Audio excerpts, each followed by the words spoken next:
Todavía escucho a Baroa, tu grito espartano, defendiendo el litoral boliviano, herencia de nuestros abuelos.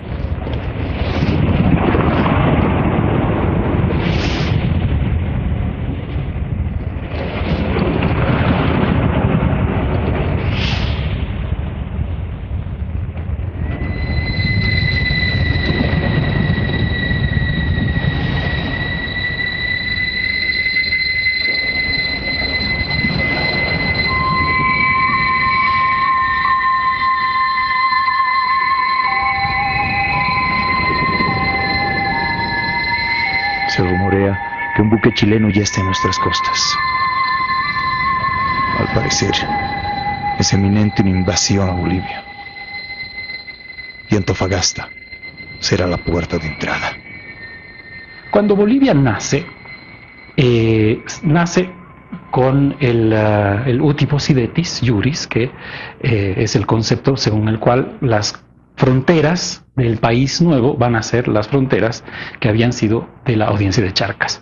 Nacemos con costa, pero con una costa negociada y un poco a extramuro, podría decirse, porque además no hay una vinculación caminera y es desconocido. Los altoperuanos siempre hemos tenido una vocación minera, ocanis, pero no así una vocación marina, ¿no? La semilla de nuestro problema marítimo está en el hecho de que la Audiencia de Charcas no tenía unas fronteras bien delimitadas. Este mapa que suele mostrarse en las escuelas acerca de las pérdidas territoriales, por ejemplo, es una ficción, porque ese mapa nunca existió así tal como lo hemos visto, ¿ya? Que el Alto Perú, el nombre de antaño, Charcas, todo lo que era la Audiencia de Charcas, tenía pues una salida por Tacna y Arica. Arica siempre ha sido, y aún lo sigue siendo todavía, la salida natural de nosotros. Estamos hablando de que Arica llegas por unas 6 horas, como a Cochabamba más o menos. Entonces, siempre fue la salida natural. La vida de la Audiencia de Charcas, la vida económica sobre todo de la audiencia, giraba alrededor de Potosí, obviamente, que era uno de los bastiones de la riqueza más importantes del Imperio Español de aquel entonces. Y Potosí se nutría de importaciones de las más diversas fuentes, obviamente transoceánicas también. El puerto de Arica fue el puerto natural de la Audiencia de Charcas, y si es que los pueblos precolombinos navegaban, seguramente navegaban también desde Arica en alguna parte, ¿ya? Al crearse las repúblicas, Bolivia, pues por algunos descuidos y porque Perú había obtenido antes ya su independencia, Bolivia nace coja, sin Arica. Entonces, la visión de Bolívar y sobre todo de Mariscal Sucre ya en la creación, ya estamos hablando de 1826, va a ser Bolivia tiene que tener una salida, un puerto. Se crea Cobija porque es una negociación para darle una salida, pero resulta ser que esta salida, lo que posteriormente se va a volver el litoral boliviano, va a estar muy a trasmano, porque va a haber que pasar la cordillera y va a haber que pasar el desierto. La Asamblea Constituyente de 1825 debate sobre un montón de cosas, pero no debate sobre las fronteras y no debate sobre un acceso marítimo. Lo daban por sentado, ¿ya? Es Bolívar quien se da cuenta de que Bolivia, la nueva república, necesitaba un acceso al mar, y logra hacer que este acceso al mar fuera en lo que actualmente conocemos como el Departamento Perdido del Litoral. El problema es que ese departamento, o aquella provincia, lo que se llamaba la provincia de Atacama, estaba excesivamente situada demasiado al sur, ya excesivamente al sur, cual se definía en la primera etapa como la frontera entre lo que era Chile, lo que había sido la Capitanía General de Chile, y la Audiencia de Charcas, era el desierto de Atacama. El desierto era la frontera, no había una línea. En algún momento, en algún documento, se establece que esa línea fronteriza, y tenía que haber una, iba a ser el paralelo 24. Y se establece en ese momento esa frontera, el paralelo 24. Nacemos y se establece el paralelo 24 como nuestra frontera con Chile.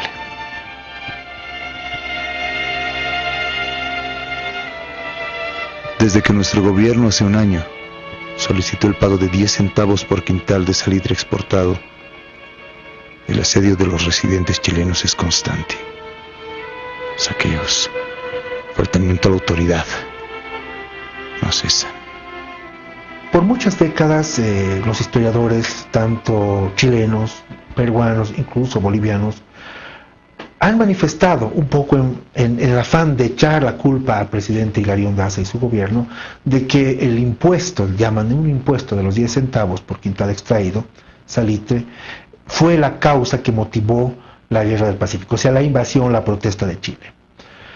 Viendo documentación, y esto yo lo digo de la forma más vehemente y categórica, la carrera armamentista de Chile empieza a fines de 1850. 1879 es el punto culminante del expansionismo inglés a través de lo que es Chile hacia Bolivia y el Perú.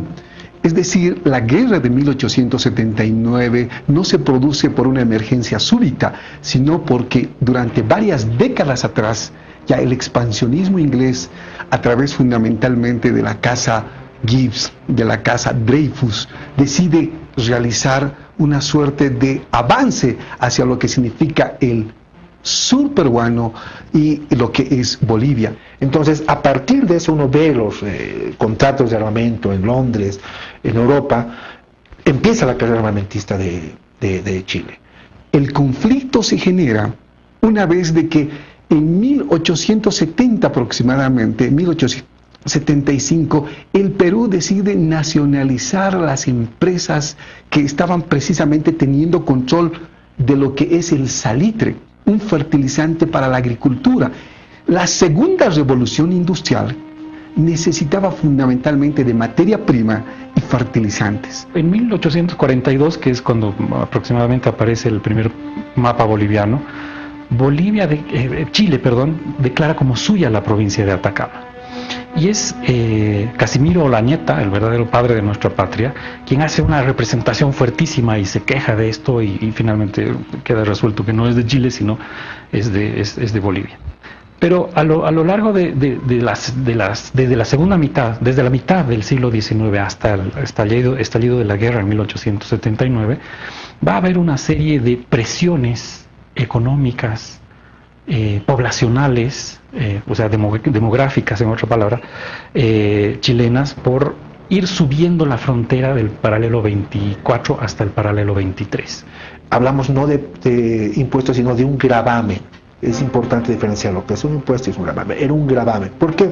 Porque el país estaba atingido por una tremenda peste, epidemias, una sequía tremenda en 1877, había habido un maremoto, algunos dicen incluso un tsunami en la costa que incluso Daza 2 años antes se traslada. Entonces necesitábamos dinero para el erario nacional. Es un territorio que está cubierto por una capa de aproximadamente 30 metros de guano, ¿no? Que era muy fácilmente explotable, además porque está obviamente sobre el suelo, no es necesario cavar, no hay que hacer minería. A lo largo de los gobiernos de Melgarejo, Morales y Vallivian se van haciendo una serie de concesiones. Primero, y quizás la más graciosa de todas las concesiones es una que hace Melgarejo, que acepta subir la frontera desde el paralelo 24 hasta el paralelo 23 y además acepta que todo el guano que estaba disponible en esta franja del 23 al 24 fuera libremente explotado por los chilenos mitad y mitad. Cuando se descubren los yacimientos de salitre, o que existía también el salitre allá, también Melgarejo le da la concesión total del salitre a un ciudadano chileno a cambio de una suma bastante pequeña, que era algo así como, era una concesión por 10 o 15 años, por 10.000 bolivianos, 10.000 pesos en aquella época.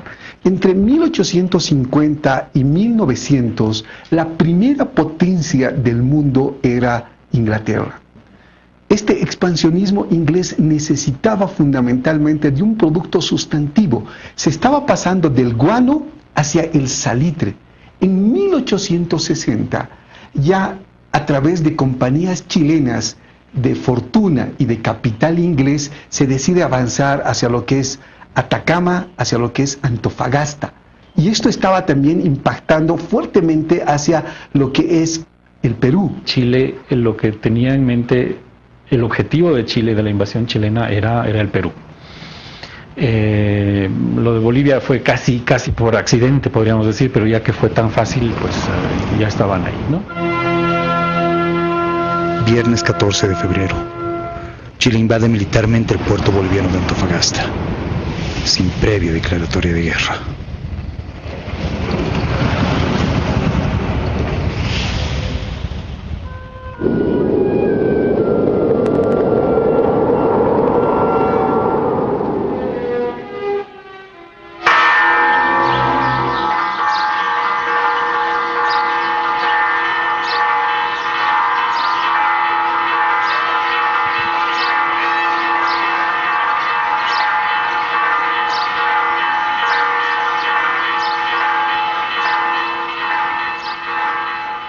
Haciendo una semblanza de Eduardo Avaroa, podemos llegar a la conclusión que es un típico hombre del siglo XIX, un hombre letrado, un hombre que, como clásico hombre del siglo XIX, sabía hacer de todo. Era minero, tenía una tienda y era periodista. Tenía un periódico que se llamaba El Eco de Caracoles. Era un pequeño periódico de un tiraje mínimo que se dedicaba más a mostrar las noticias, los sociales que ocurrían en Calama, en toda la región, y sobre todo ventas, denuncias mineras, ventas de terrenos, ese tipo de cosas. Eduardo Avaroa es sin duda el gran héroe boliviano de todos los tiempos, ¿no? Tenemos muy pocos grandes héroes, indiscutibles, indiscutidos, y Avaroa es uno de ellos. Avaroa era un vecino de Calama. Calama era un villorrio muy pequeñito que estaba muy adentro del territorio, adentro de la provincia de Atacama. Su importancia estriba en el hecho de que era una escala, un oasis importante para llegar del altiplano y proseguir hacia la costa, atravesando el desierto. Y cuando llega el momento de la invasión, que es un momento que sacude a todo el país, el 14 de febrero, muchos bolivianos como él, de cierta fortuna, terratenientes, deciden no meterse, deciden no perder sus tierras y más bien ya estar en tratativas con algunos agentes chilenos que estaban, ¿no? Ustedes no se metan, va a estar mejor la cosa. Se hablaba también de una invasión momentánea, no se hablaba de, nadie se hubiera imaginado en ese momento que esta invasión iba a durar tantos años. Eduardo Avaroa, viendo algunas cartas, es un hombre que duda en su momento, como todos. Por eso es que una carta fechada 4 o 5 días antes de Calama, del 23 de marzo, él le manda, ¿no?, de su tienda a Ladislao Cabrera, el hombre fuerte que organiza la defensa, que es un hombre que debería tener un monumento igual de la envergadura de Avaroa. Le dice, doctor Cabrera, yo en este momento pongo a disposición toda mi tienda, y le manda rifles, le manda pistolas, le manda vituallas, le manda pólvora, le manda dinamita. Me imagino que el hombre, en esa introspección, en esa reflexión íntima que tenemos cada uno de los seres humanos, seguramente vio que esto era su país, que era sobre todo una invasión injusta. Vemos una Avaroa que ha tomado una decisión de enfrentarse a los chilenos y que sabe que su vida corre peligro y por eso está arreglando estos temas. Se casa con Irene Rimero. Familia. El camino que emprenderé mañana puede ser que no tenga retorno. Pero pase lo que pase, tienen que estar siempre juntos.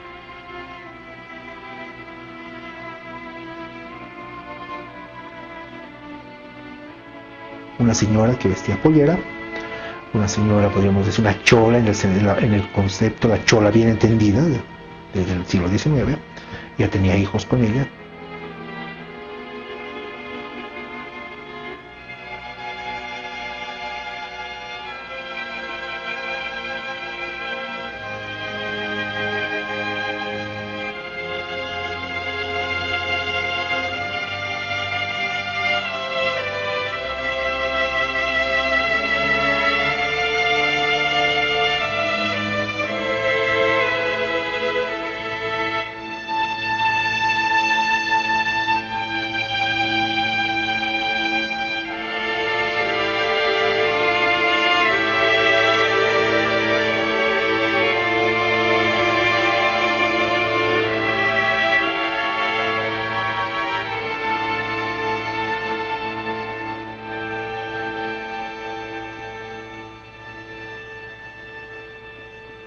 Avaroa, junto con otros patriotas vecinos de Atacama, pero a la vez también otros que habían llegado de otros lugares que ya habían sido invadidos por Chile, se reúnen en una cantidad de aproximadamente 100 personas que no tenían armas para todos, y las armas que tenían eran escopetas, lanzas, fusiles de caza, ¿no? Pero de ninguna manera armamento de guerra. Cabrera designa en tal el puente de Guaita, en el puente de Carvajal, en el puente del Topater, designa en varios lugares de Calama, en las afueras, pequeños batallones de civiles, ya desde la noche del 22, sábado, porque la defensa del 23 va a ser domingo. Designa varios hombres y le da el punto clave más importante, el puente, el ingreso al pueblo de Calama, a Eduardo Avaroa y sus hombres, son 15 más o menos. Se enfrentan a una columna chilena que avanzaba, que estaba compuesta por aproximadamente 500 hombres, soldados profesionales, que no tardan en dominar la situación, en rodear al grupo, a eliminarlo, y es Avaroa quien presta la última resistencia en un elemento tan importante como es un puente. Pero luego no se ha difundido una frase que para mí tal vez tiene un valor mucho más fuerte, más profundo. El que dice ya seguramente cuando tomó la decisión, esto es Bolivia, y yo soy boliviano y aquí me quedo. Esa frase es sensacional para entender a un hombre del siglo XIX cómo entiende el concepto de patriotismo y de bolivianidad. Presta la última resistencia, cuando es combinado a rendirse lanza su famosísima frase: rendirme yo, que se rinda su abuela, carajo, ¿no? Que es una frase absolutamente hermosa, ¿no? Como últimas palabras. Importante a esta altura del tiempo reivindicar la figura de Eduardo Avaroa, que por intereses siempre negativos se ha tratado de minimizar. Se ha dicho que era un hombre que defendía sus tierras. Por supuesto que defendía sus tierras como todos los que defendemos nuestras propiedades, pero está también defendiendo los intereses del territorio como boliviano. Vuelvo a decir, muchos bolivianos como él, empresarios como él, se hicieron a un lado, no hicieron nada y se pasaron al lado chileno. Avaroa, estamos viendo que días antes está con esa duda, pero sin embargo después toma la decisión patriótica.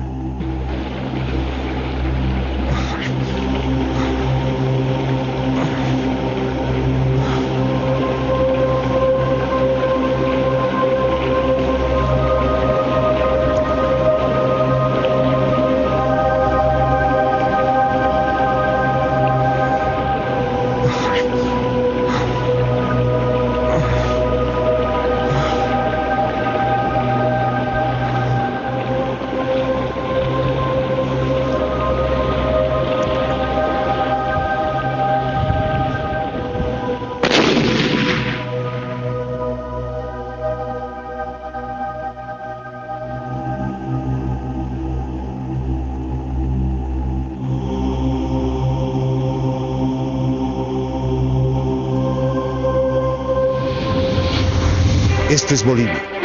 Yo soy boliviano. Y aquí me quedo.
las 5 de la mañana.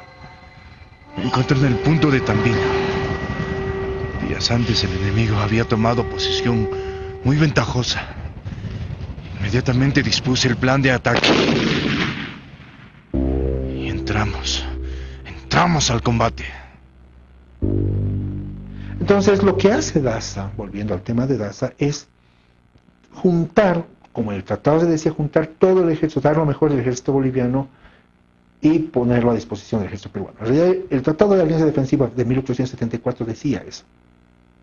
En un caso de emergencia, uno o el otro, Bolivia o Perú, van a ser aliados, ¿no? Es una alianza supuestamente defensiva en caso de que hubiera una agresión chilena.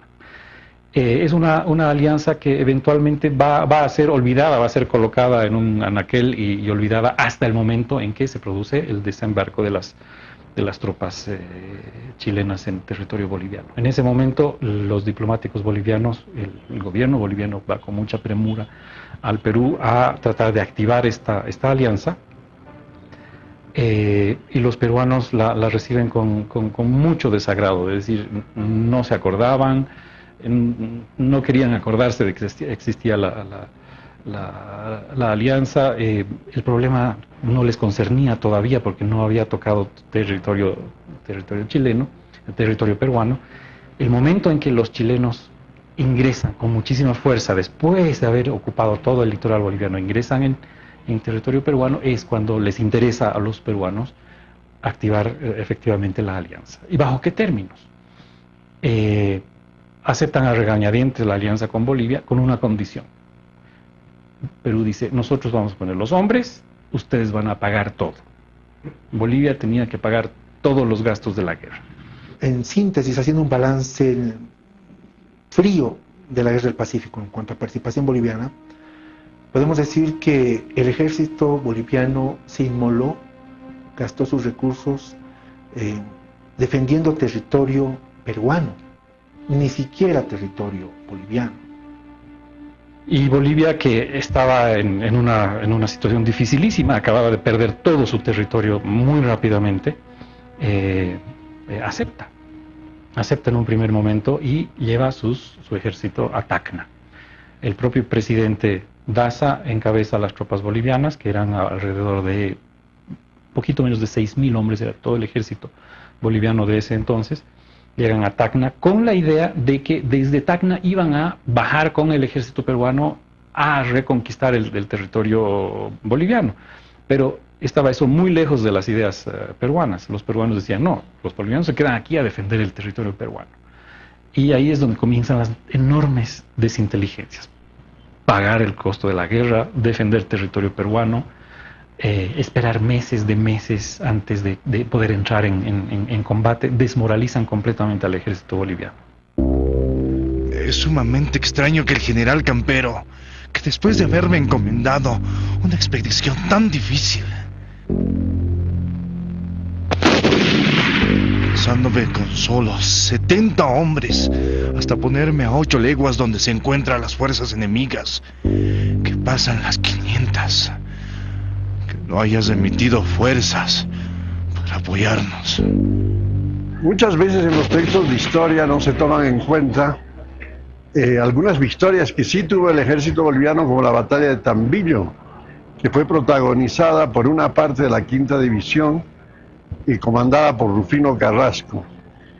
Como se sabe, la Quinta División tenía como instrucción pasar a la zona que había sido boliviana con todo el ejército que se había formado del sur.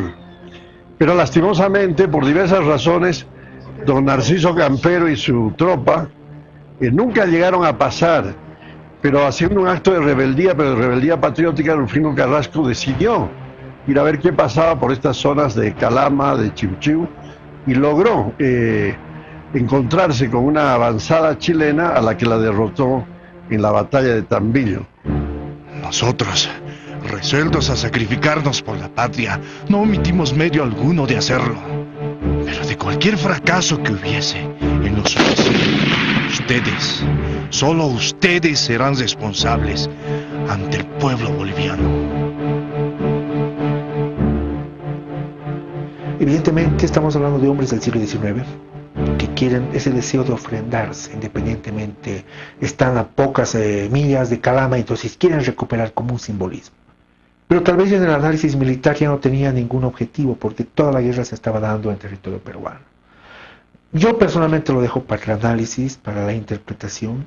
Sin embargo, me quedo con la figura patriótica, habiendo obedecido o no don Rufino Carrasco. En vez de ser premiado, fue apresado y condenado por esta actitud. Así que es muy importante que cuando recordamos la Guerra del Pacífico, la invasión chilena, pues recordemos a don Rufino Carrasco, que fue uno de los pocos que le dio una victoria importante al ejército boliviano.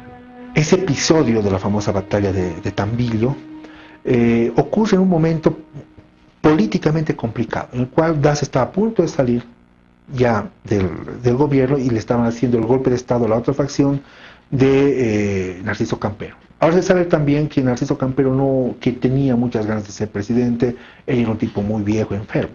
Porque Campero se cree que estaba en otra dimensión, ¿no? Según él no había recibido las órdenes de Daza, pero según también se ha podido establecer a través de la historia revisionista, Campero ya había decidido ir por otro lado, más bien tomar el poder y no invadir el territorio chileno como era su instrucción. No olvidemos que el golpe de Estado que lo saca Daza del poder se hace en diciembre de 1879. El 80, ya en enero está el presidente Narciso Campero. Un presidente de una corriente política muy diferente a la de Daza. Daza era el patriota, el patriotero, el cholo, ¿no? Odiado por el segmento de los niños bien de la sociedad boliviana en ese momento. Campero era el militar que había estudiado en Francia, el único militar graduado en la Escuela Militar Francesa de Saint-Cyr. Era pero un hombre ya enfermo y viejo. No olvidemos que Campero había estado en la batalla de Ingavi en 1841, entonces era ya un hombre ya anciano.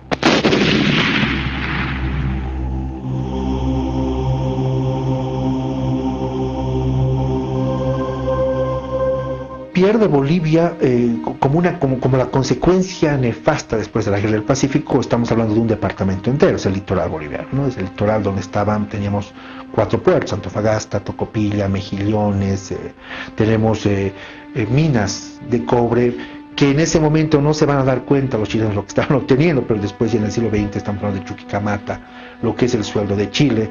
Al final de la guerra y resultado de la guerra, ¿quién queda como fundamentalmente el beneficiado? Hay un nombre que es muy importante señalar, que no se conoce mucho en la historia de Bolivia: John North. John North, de carácter inglés, se convierte en el rey del salitre, producto de la guerra.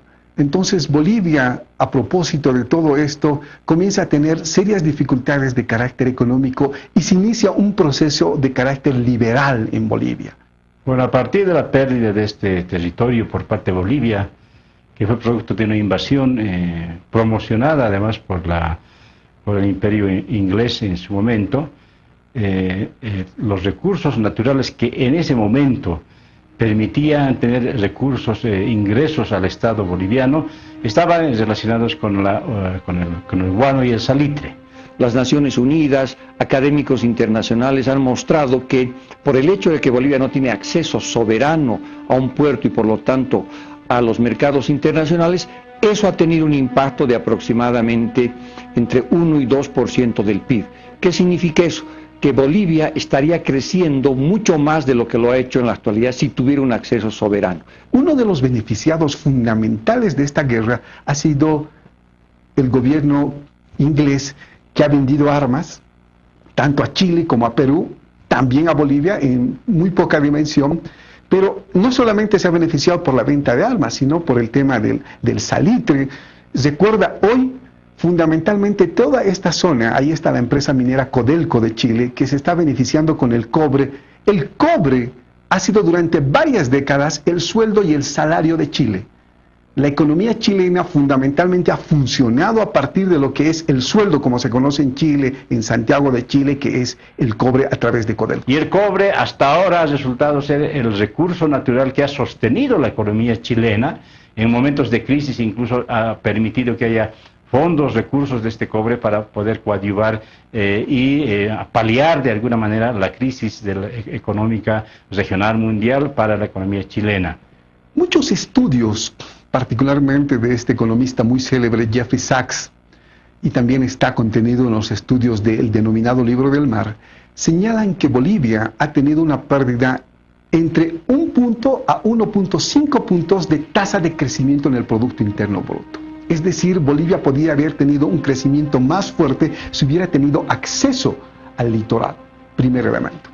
Segundo elemento, se estima que producto de la pérdida de acceso directo hacia el Océano Pacífico, las empresas en Bolivia, producto de los costos de transporte, de logística, de infraestructura, están encareciendo entre el 15 al 20% sus costos.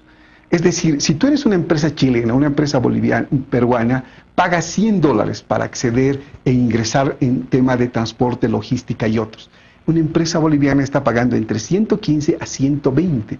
Ese 15 a 20% adicional te está generando incremento de costos, te está reduciendo tu competitividad como empresa.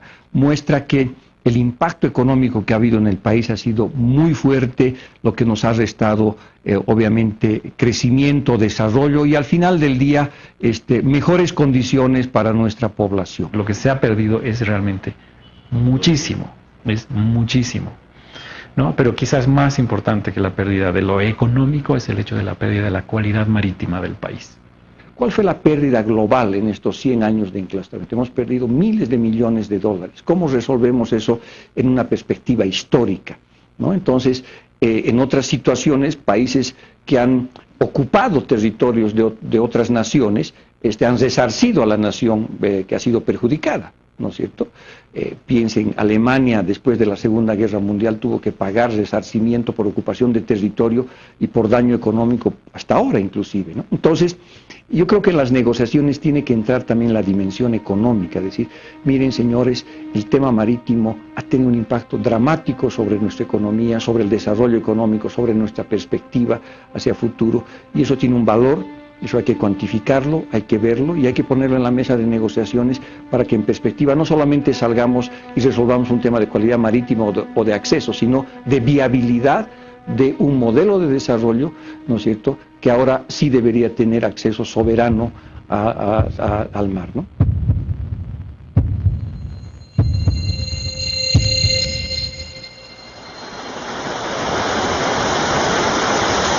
¡Regimiento Colonos! ¡Atención! ¡Ir! ¡Al hombro! ¡Ar!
que 1929 es el momento que marca el statu quo hasta el día de hoy, ¿no?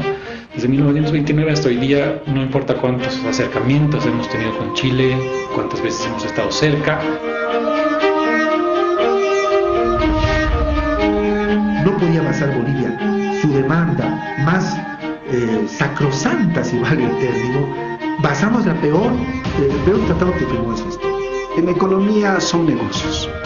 Son negocios y lógicamente el problema de la guerra del Pacífico, reitero, han generado más costos.